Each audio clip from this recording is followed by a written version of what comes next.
안녕하세요. 트리니티 TV의 정난희 원장입니다. 오늘은 우리나라에서 피임이 얼마나 잘 되고 있나, 그리고 안 된다면 왜 얼마큼 안 되고 있나, 이런 얘기 좀 드릴 텐데요. 예전에 우리나라 그 피임약 실태조사 같은 거 한번 해볼 일이 있어서 우리나라 사람들이 얼마나 피임약을 먹고 있냐, 호르몬성 이제 피임약을 먹는 빈도가 얼마큼 됐냐 했을 때 피임 대상 전체 여성을 100으로 보면은 그 중에 4%였어요. 10년 전 데이터이긴 하고 이제 세계보건기구에서 이렇게 조사해 놓은 데이터를 봤거든요. 그래서 같은 기간에 이제 다른 나라, 뭐 미국이나 유럽 지역을 봤더니 40%였어요. 네, 보니까 우리나라의 거의 10배 정도로 피임을 하고 있던 거죠. 그리고 그거 말고도 수술적인 피임법, 아직까지 좀 미개발 국가에서 많이 하고 있는, 그리고 루프라는 것도 있고, 주기법과 지뢰 사정은 보통 우리나라 사람들은 계속 피임 방법이라고 생각을 하지만은 의학적으로 아주 엄격하게 분리를 하면은 불완전 피임법에 속합니다. 불완전 피임법이라는 거는 지뢰 사정이라는 걸 하면은 피임이 될 확률이 40%에서 70% 정도 보거든요. 실제로는 피임에 실패할 확률이 60% 정도까지 되는 거니까 피임을 한다고 하였으나 실제로는 피임이 안 된 것이다. 그렇게 볼 수 있겠죠. 근데 우리나라는 가장 많이 하고 있는 피임 방법이 바로 주기법과 지뢰 사정이었어요. 주기법과 지뢰 사정을 이제 하고 있는 빈도가 50%가 넘었습니다. 이건 제대로 피임을 안 하고 있는 거의 국가로 분류가 되어 있었고요. 나머지 요즘 제일 많이 쓴다고 이제 환자분들이 이제 답변하시는 게 콘돔이죠. 최근에 나온 데이터를 보니까 우리나라 콘돔 사용이 10년 전이랑 비교해서 예전에 약 38%라고 이제 조사가 된 바가 있고 요즘은 한 78%로 올라왔습니다. 한 2배 정도 올라왔죠.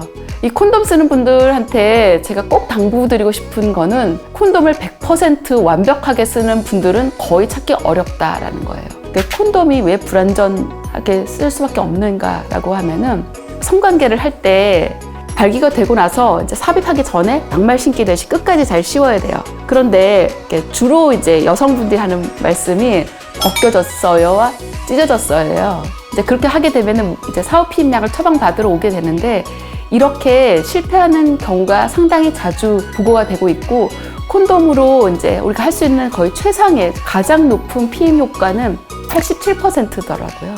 100번의 성행위를 했을 때 13번은 피임에 실패할 가능성이 있다라고 조사가 됐으니까 사실 이제 저희 관점에서 보면은 콘돔 단독으로는 완전한 피임법이 되기 어렵다라고 계속 말씀을 드리고 있어요. 저는 피임 대화를 하셔야 된다, 이제 이런 생각을 갖고 있어요.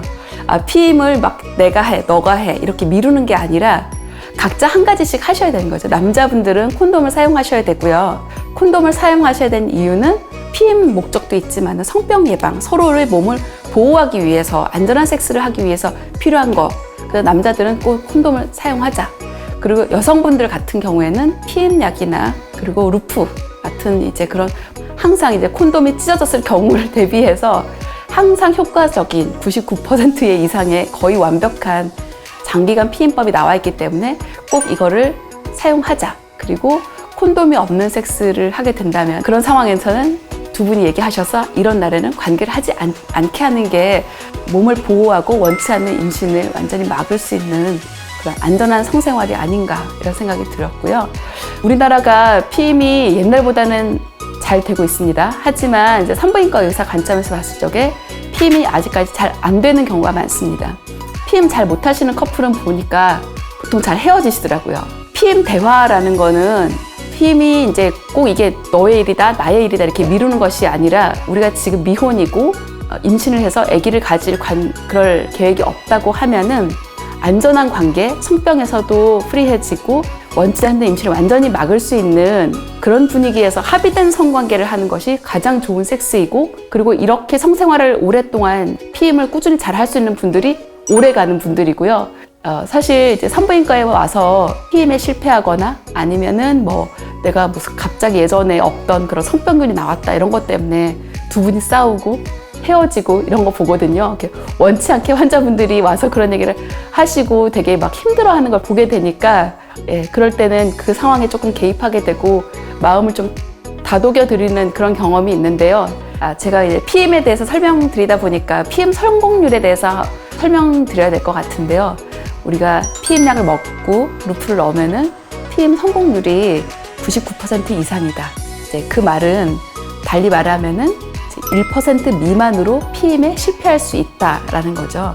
근데 피임에 실패한다는 것이 꼭 그 해당 주기에서 임신된다는 것은 아닙니다. 이제 말 그대로 피임에 실패할 수 있는 그런 찬스를 얘기를 하는 거고요. 보통 이제 가임 능력이 아주 확실한 두 남녀가 가임 기간에 임신을 목적으로 관계를 했을 때 임신이 될 수 있는 확률을 보통 그 해당 주기에서 25%에서 30% 내외로 보고 있거든요. 그렇기 때문에 우리 피임 성공률이라는 말은 이렇게 뒤집어서 봤을 때 그 나머지 퍼센트는 피임에 실패할 수 있는 확률이지 그것이 바로 해당 주기에서 임신을 의미하는 것은 아니다 라고 말씀드릴 수 있겠어요. 다 알고 계시는 얘기일 수도 있는데 제가 평소에 진료실에서 많이 겪는 얘기라서 오늘 한번 정리해서 드렸고요. 우리나라 그래도 피임이 옛날보다 조금씩 점점 좋아지고 있기 때문에 앞으로 더 개선되지 않을까 이런 생각 드리고요. 끝까지 이 영상 시청해 주셔서 감사합니다. 저는 트리니티 TV의 정난이 원장이었습니다.